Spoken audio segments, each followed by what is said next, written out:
In the forgotten past of an ancient African kingdom, a dense, whispering forest thrived with secrets. The sun barely pierced its thick canopy, and the only sounds were those of rustling leaves and distant animal cries.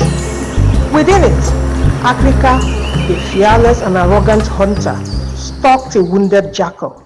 The animal limped through the bush, blood matting its fall, as if time itself slowed with every labored step.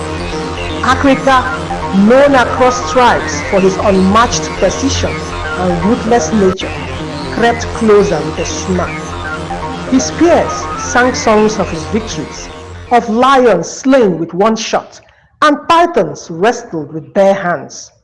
This to him was just another hunt, but as he aimed his long-barreled rifle, the jackal stumbled, whimpered, and then began to convulse.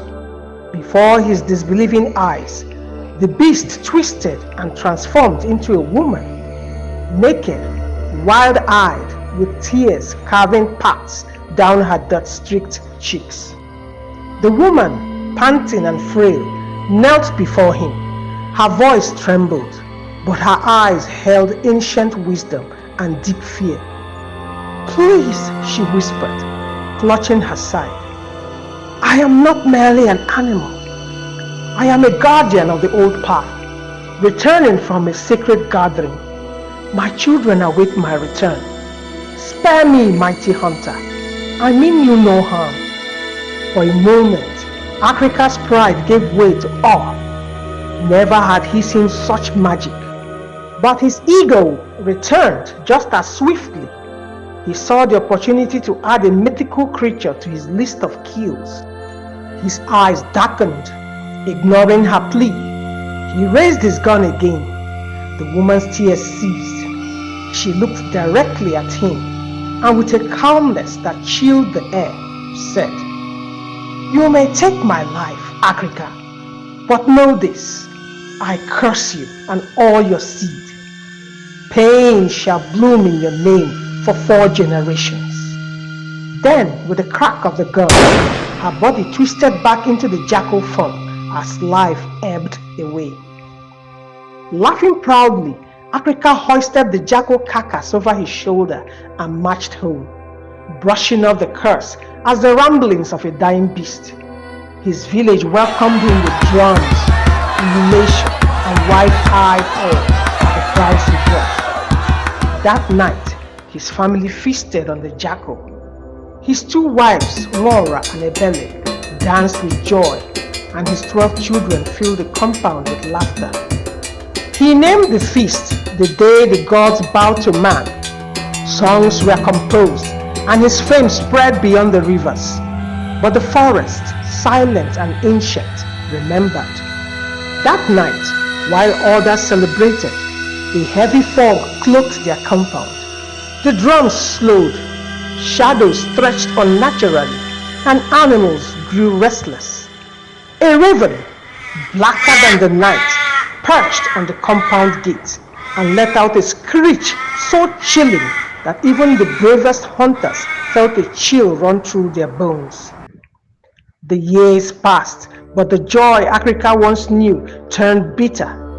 His children, once full of life, began to suffer. 2 sons went missing in the forest without a trace. One daughter began speaking in tongues and clawing at walls during full moons. Another boy developed a strange illness. His body twisted as if his bones remembered the curse. Ebele, his second wife, lost her sanity. She wandered into the same forest one day and was never found. Laura, now aged and withdrawn, wept daily at the foot of an abandoned shrine. Still, Akrika stood proud, denying the supernatural. Coincidence, he muttered, even as his remaining children wasted away one by one. By the time Akrika's bones grew brittle, his lineage had dwindled, and the compound that once sang of his glory was silent. Years passed, and in the city of Enugu, a young couple named Chidera and Adobe Obika lived what seemed like a normal life until they realized the mystery surrounding their union. For many years, Adobe had struggled to conceive. Medical tests revealed nothing alarming, yet her womb remained barren. After countless visits to hospitals and prayer houses, they finally received news of a miraculous conception. Their joy knew no bounds. When Adobe gave birth to a baby girl, Ugonma, they saw her as a divine gift, a precious gift sent by the heavens to bless their home. She was beautiful beyond words, with a piercing stare that unsettled even the nurses at the hospital. From the beginning, Ugonma was unlike any other child. She never cried like newborns usually did. Instead, she would watch people with unblinking eyes, as if studying their every move. Family members joked that she was a white spirit reborn, but her mother noticed things others didn't. Ugonma hated to be touched, especially by her father, Chidera, whom she screamed at whenever he tried to hold or even come near her. She refused to breastfeed from Adobe and only drank from a specific bottle that no one remembered buying. Animals avoided her. Cats hissed at her. Dogs growled, and even birds fell silent around her presence.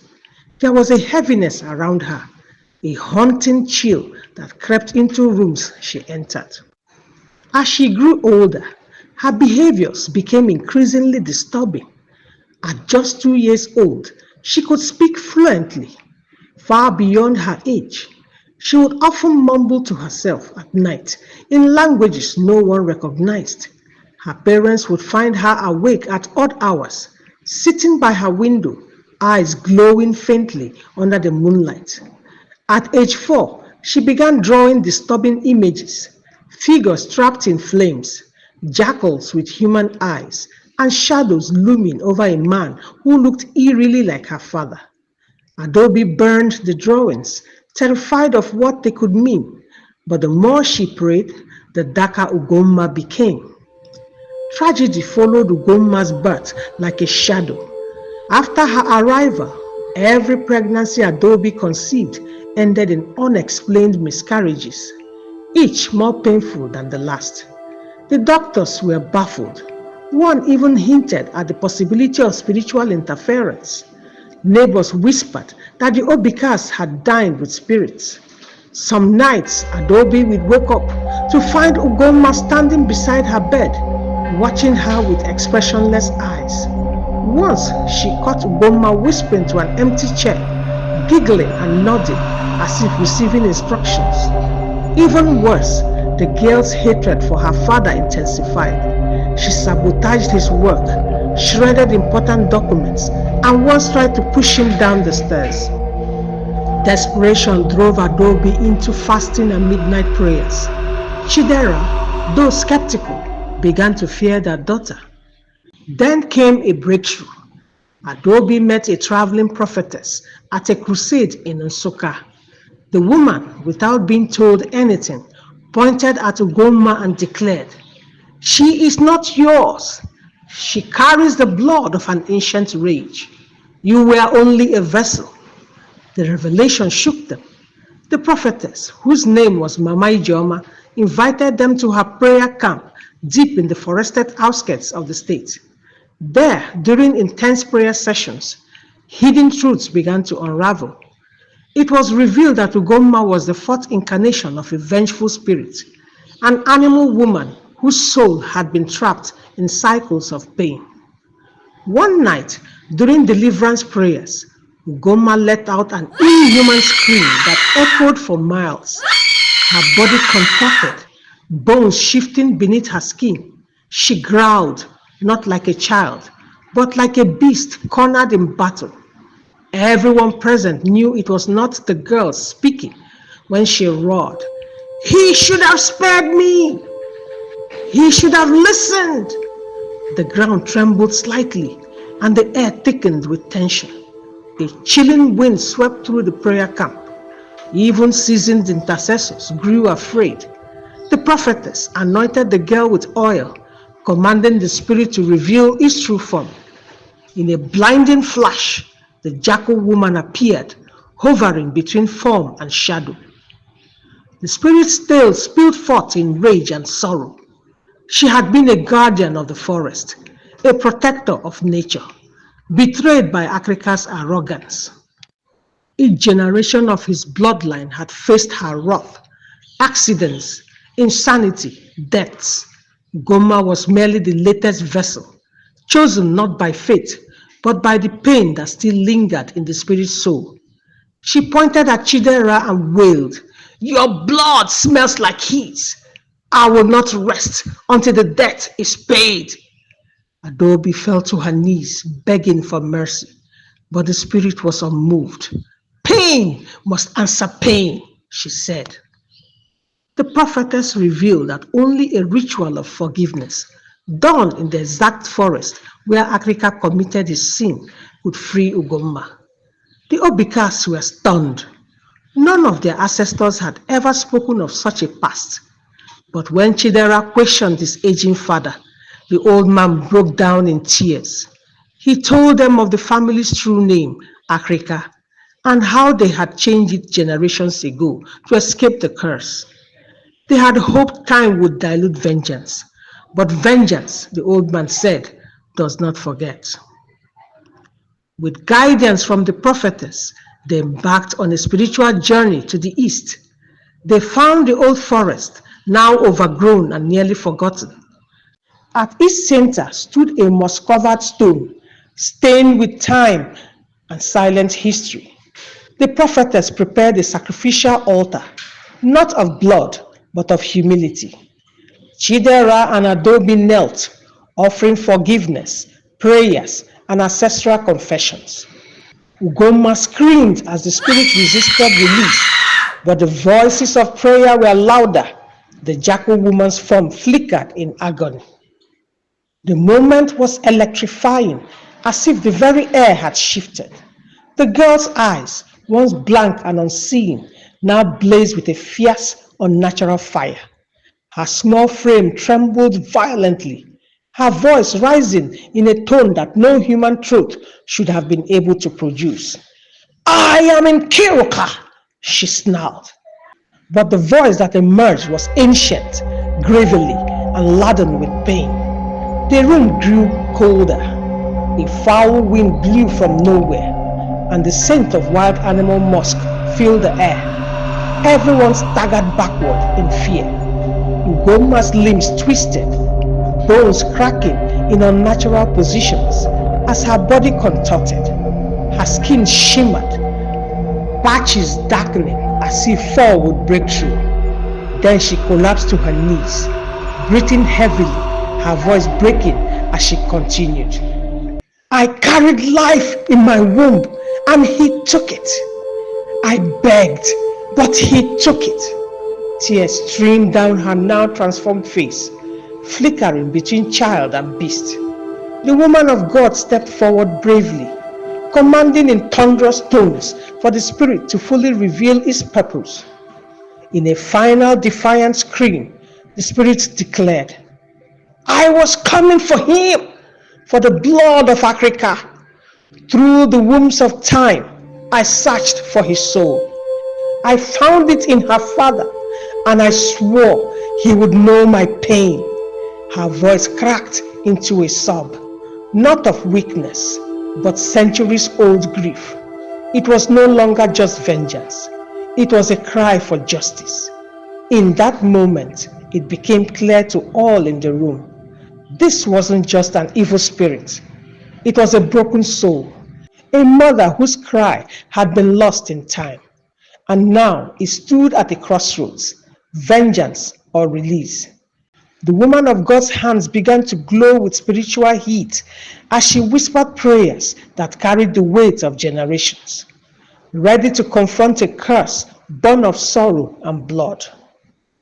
As everyone trembled with the weight of the confrontation, the woman of God stepped closer, her voice calm but filled with authority. "In Kiruka," she said softly, addressing the spirit by name, "you have suffered, and your pain echoes through time, but vengeance will not heal you. Only release will. A strange silence fell. Ugonma's body shook violently one last time, and then stilled. The spirit's voice, now sorrowful and weary, spoke through the girl for the final time.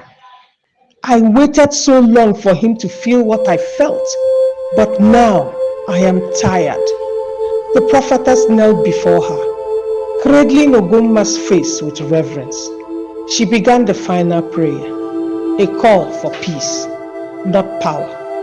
As her words rose, the room was filled with a blinding light, and an image of the ancient hunter, Akrika, appeared in the spirit realm. He was kneeling, weeping, finally broken by the consequences of his pride. And there, beside him, the animal woman stood tall, not as a beast, but in her true human form. For the first time, she looked at him, not with rage, but with mourning. Slowly she turned away from him, walked into the light, and vanished. Back in the physical world, Ugonma collapsed into her mother's arms, unconscious but free. Everyone exhaled as one. The curse was broken, not through destruction, but forgiveness.